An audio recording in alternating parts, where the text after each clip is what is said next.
The endless void of space crackled with destruction. Massive alien warships, shaped like metallic predators, descended upon Earth's remaining cities. June Park watched through reinforced glass as another metropolis transformed into a blazing inferno. The Cracks' invasion hadn't been a war, it was systematic extermination. Screens around the Arctic research facility flickered with desperate military communications. Soldiers fought with everything they had, but technology from distant star systems overwhelmed human defenses. Plasma cannons vaporized entire city blocks. Robotic ground units moved like liquid metal, hunting down survivors with cold precision. June remembered how it started. First contact seemed promising. Alien transmissions suggested peaceful exploration, but within months their true intentions became clear. The Crahaks weren't interested in diplomacy. They wanted resources, and humans were inconvenient obstacles. His fingers traced the holographic displays showing global destruction. Shanghai had fallen 3 days ago. New York vanished in hours. London became a smoking crater. Millions died within moments, not from direct combat, but from advanced electromagnetic pulse weapons that simultaneously disabled infrastructure and communication networks. The research facility hummed with quiet tension. Specialized teams had prepared for this moment for decades. Underground networks, hidden technology, and genetically enhanced soldiers waited in perfect suspended animation. Each cryogenic chamber represented humanity's last hope, a secret weapon the aliens knew nothing about. Outside, alien reconnaissance drones scanned the Arctic landscape. Their sleek insectoid designs moved with impossible grace, hunting for any remaining human signatures. Quantum sensors probed the ice, searching for hidden installations. But the Arctic Chamber project remained invisible, protected by layers of technological camouflage developed over generations. June watched a massive alien harvester ship move across the horizon. Its design resembled a gigantic metallic centipede, kilometers long, consuming everything in its path. Smaller support vessels swarmed around it like metallic insects, collecting resources and eliminating any resistance. Communication systems picked up scattered radio transmissions. Survivors spoke in hushed, terrified whispers. Military channels became increasingly desperate. Entire continents had been transformed into barren wastelands. The Crahaks didn't just want to conquer, they wanted to erase every trace of human existence. But beneath the ice something waited. Generations of genetic engineering, advanced biotechnology, and pure human determination sat ready. The Arctic Chamber project represented more than just a military strategy. It was humanity's final statement, a promise that extinction was not an option. June adjusted his control panel, monitoring the cryogenic chambers. Each soldier represented a different aspect of human potential. Enhanced muscle structures, neural network upgrades, quantum-linked combat systems, they were more than human. They were humanity's ultimate evolutionary response. The alien ships continued their methodical destruction. Robotic ground units swept through remaining cities, eliminating any signs of life. Their movements were precise, calculated, a perfect machine-like efficiency that showed no mercy, no understanding of the civilization they were destroying. But they didn't know about the Arctic Chamber. They didn't know about June Park and his team. They didn't know that humanity's last hope was waiting, frozen in time, ready to be unleashed. As another city collapsed in the distance, June allowed himself a small, determined smile. The Crahaks thought they had won. They thought humans were finished. They were about to learn how wrong they were. The countdown to humanity's revenge had begun. End of Part 1. The first tremor rippled through the Arctic facility. Cryogenic chambers slowly hummed to life, their sophisticated systems awakening after years of dormant silence. Hyun Kim's chamber opened first, frost cascading like liquid crystal around her enhanced body. Her eyes, augmented with advanced retinal implants, scanned the facility with superhuman precision. Specialized nanogel began circulating through her bloodstream, instantly rebuilding muscle tissue and neural connections damaged during long-term suspension. Genetic modifications developed over decades transformed her into something beyond traditional human capabilities. She wasn't just a soldier, she was a living weapon. Beside her, Sung Li's chamber activated with a pneumatic hiss. His muscular frame displayed intricate biomechanical enhancements, microcircuitry, woven directly into muscle fibers, allowing instantaneous neural response and superhuman strength. Quantum-linked combat systems began diagnostic sequences, checking every microscopic enhancement. The facility's artificial intelligence, nicknamed Guardian, began comprehensive system checks. Holographic displays illuminated dark corridors, showing global satellite imagery of the alien occupation. Massive Krayax harvester ships still dominated Earth's atmosphere, believing they had completely eliminated human resistance. System integrity at 99.8%, Guardian's neutral voice announced. Arctic chamber project activation sequence commencing. Yoon Choi's chamber was next. Her specialization involved advanced technological infiltration. Her neural network could interface directly with alien computer systems, essentially becoming a walking cyber warfare platform. Microscopic data transmission nodes embedded beneath her skin allowed her to hack complex technological networks within microseconds. Each soldier represented a different aspect of human survival strategy. Where traditional military forces had failed, these enhanced humans would become Earth's ultimate revenge mechanism. Years of secret genetic research, cutting-edge biotechnology, and pure human determination had created something extraordinary. Temperature controls stabilized, specialized. Nutrition systems began replenishing their bodies. Years of suspended animation required precise metabolic reconstruction, and these soldiers were engineered to recover faster than any known biological entity. Guardian continued its systematic awakening protocol. Weapon systems powered up, quantum disruption, rifles materialized from specialized molecular storage units. Exoskeletons with adaptive camouflage technology prepared themselves. Each piece of equipment was more advanced than entire human military arsenals from decades past. Hyun approached a holographic tactical display. Her augmented vision processed information at speeds impossible for standard human perception. Alien. Occupation zones, resource harvesting locations, strategic control points. Everything became visible in complex, multi-layered data streams. "We've been sleeping too long," Sung muttered, flexing enhanced muscles that could crush standard steel. "Time to remind these aliens who owns this planet." Yoon's technological enhancements began mapping alien communication networks. Quantum encryption, algorithms developed secretly over decades, would allow them to infiltrate and disrupt Krayax communication systems completely. They weren't just going to fight, they were going to systematically dismantle the alien infrastructure. Guardians. Voice remained calm. All Arctic Chamber personnel are now fully operational. Mission parameters: global liberation and species survival. Outside the facility, Arctic winds howled. Alien reconnaissance drones continued their mindless scanning, completely unaware that humanity's most sophisticated weapon system had just awakened. The soldiers moved with practiced precision, each step calculated, each breath controlled. They weren't just soldiers. They were humanity's last, most sophisticated defense mechanism, and they were ready. End of Part 2. The night sky erupted with silent violence. Hyun's team materialized near a massive Krayax command outpost, their adaptive camouflage making them invisible against the metallic landscape. Quantum disruption technology allowed them to move between electromagnetic wavelengths, rendering traditional detection systems useless.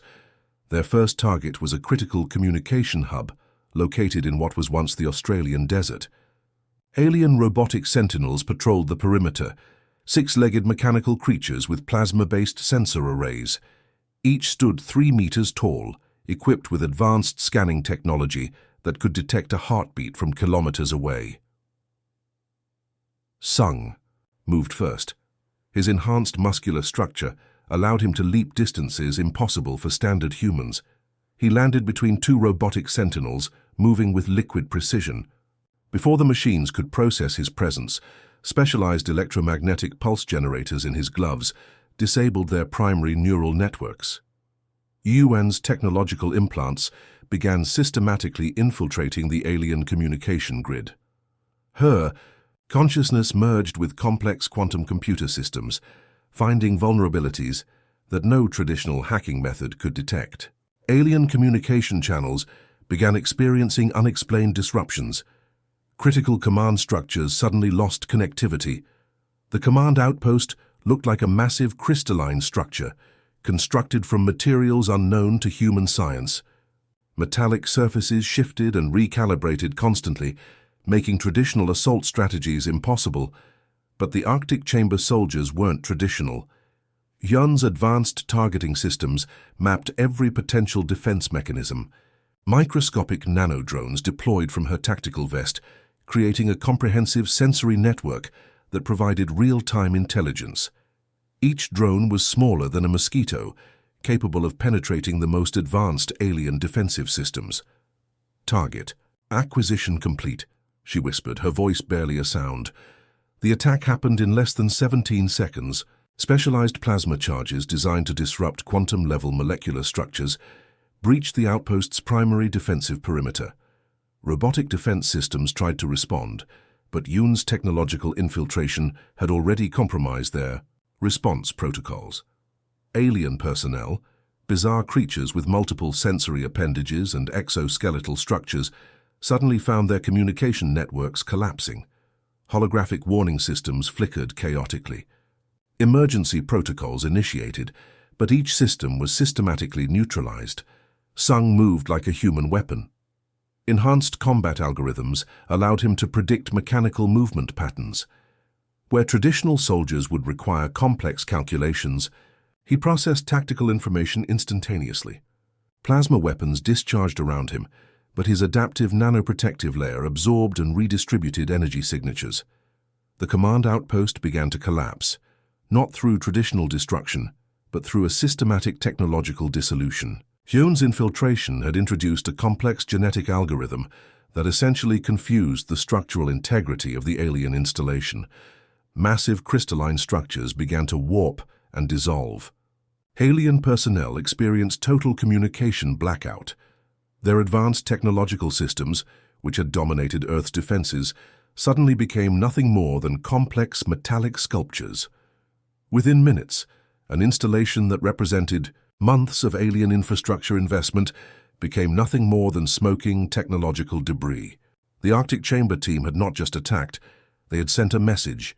Humanity was not extinct. Humanity was hunting.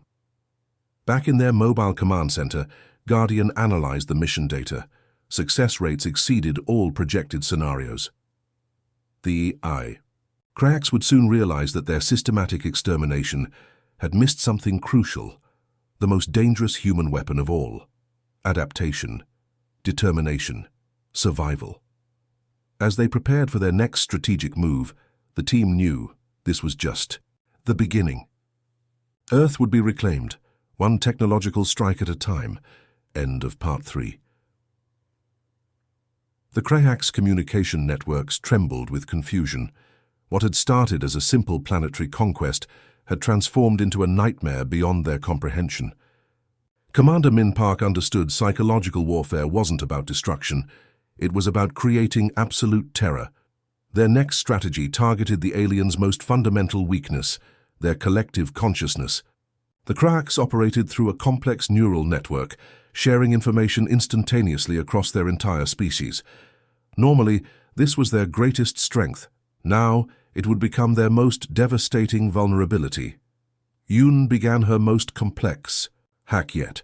She didn't just interrupt communications, she infected them. Carefully designed quantum algorithms began introducing subtle, terrifying variations into their shared consciousness. Alien communication channels started receiving fragmented human memories, glimpses of resistance, moments of human survival, images of cities burning but humanity refusing to surrender. Sung deployed specialized holographic projection systems across multiple alien-controlled territories. These weren't simple projections, but complex psychological manipulation tools. In major alien command centers, sudden apparitions of human survivors would materialize, wounded soldiers standing defiantly, children looking directly into alien Sensor arrays with unbroken spirit. The psychological impact was immediate and devastating. Krahak's command structures began experiencing unprecedented communication breakdown. Their perfect, logical neural network started showing signs of emotional contamination. Fear, an emotion they had never experienced, began spreading like a technological virus. Hyun's team targeted specific alien psychological triggers. They understood that the Krahaks viewed humans as nothing more than a resource to be eliminated. By demonstrating unexpected technological capabilities, they challenged the aliens' fundamental understanding of human potential. Strategic communication broadcasts began, not messages of war, but calculated psychological provocations. Guardian would intercept and modify alien communication channels, introducing impossible scenarios. A destroyed city would suddenly show signs of reconstruction. Eliminated human populations would demonstrate unexplained technological resilience. The aliens' systematic approach began to crumble. Where they expected predictable resistance, they encountered calculated chaos. Each strike was designed not just to cause physical damage, but to introduce psychological uncertainty. Alien reconnaissance units started experiencing unexplained system failures. Robotic ground units would suddenly receive conflicting directive signals. Communication relays would momentarily display human resistance imagery before returning to standard operational protocols. Min Park watched the psychological warfare unfold with calculated precision. They weren't just fighting a physical battle. They were dismantling the aliens' fundamental understanding of human capability. Specialized quantum-level communication disruptors introduced additional complexity. Alien command structures would receive simultaneous contradictory information, reports of human defeat mixed with evidence of unexpected technological advancement.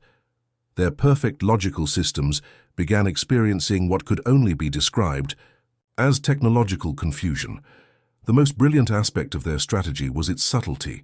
They weren't just attacking, they were making the Krahaks question everything they understood about human resistance. Each communication became a potential psychological trap, each transmission a potential source of existential uncertainty. Alien leadership began experiencing unprecedented communication challenges. Their shared neural network, once a perfect, logical system, started showing signs of emotional contamination. Reports of human resistance began feeling less like tactical information and more like a spreading, unpredictable threat.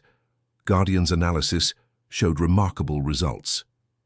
The Krahaks were transitioning from confident conquerors to a species experiencing collective psychological uncertainty. Their technological superiority was being systematically undermined by something they couldn't comprehend: human unpredictability.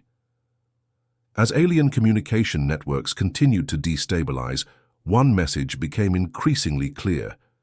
Humanity was not just surviving.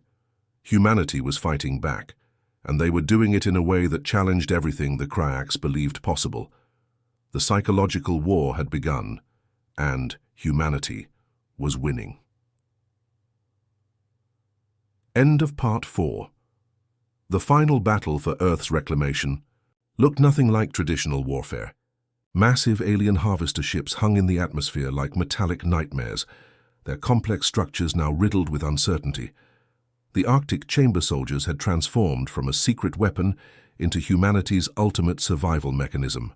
Hyun's team deployed across multiple continents simultaneously. Their quantum-synchronized attack strategy meant they could be everywhere and nowhere, striking with precision that defied traditional combat logic. Alien ground units discovered that every defensive position could become a potential trap. Specialized terraforming technology began reclaiming destroyed urban landscapes. Nano-reconstruction systems, developed during their secret Arctic training, now transformed devastated cities. Blocks of concrete and steel reconstructed themselves, guided by advanced algorithmic restoration protocols. Where the Krahaks saw destruction, humans saw opportunity for rebuilding.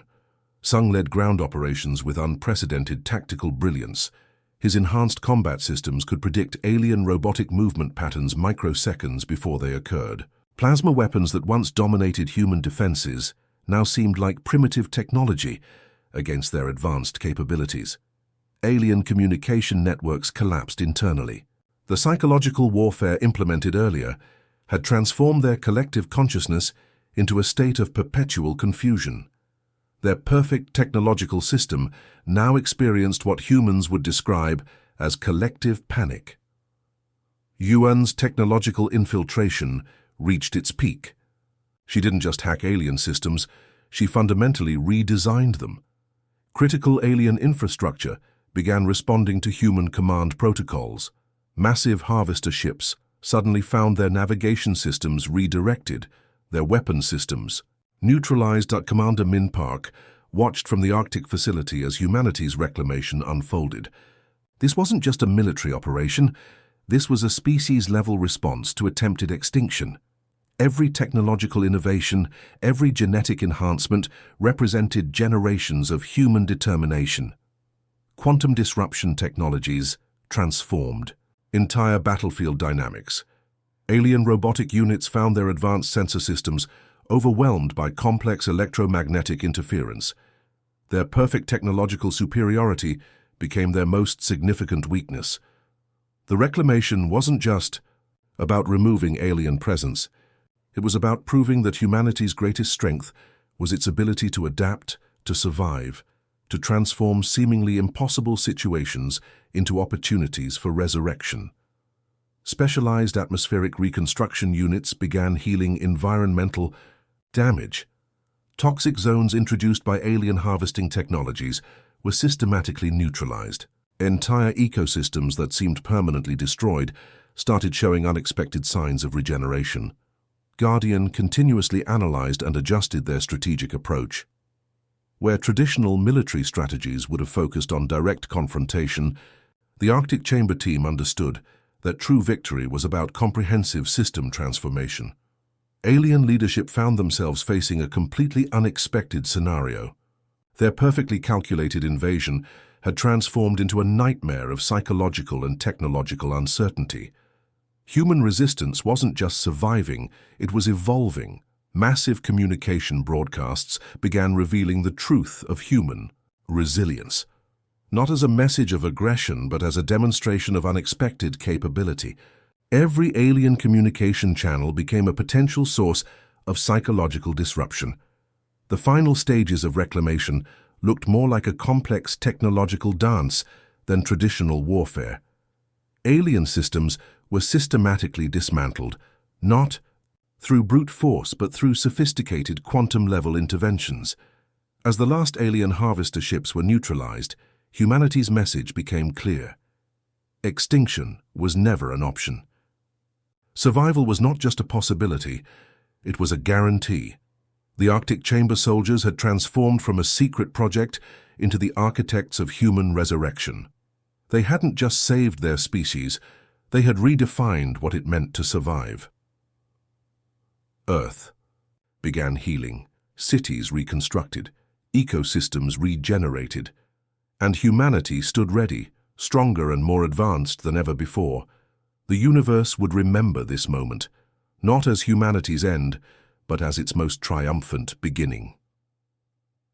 End of part. Feister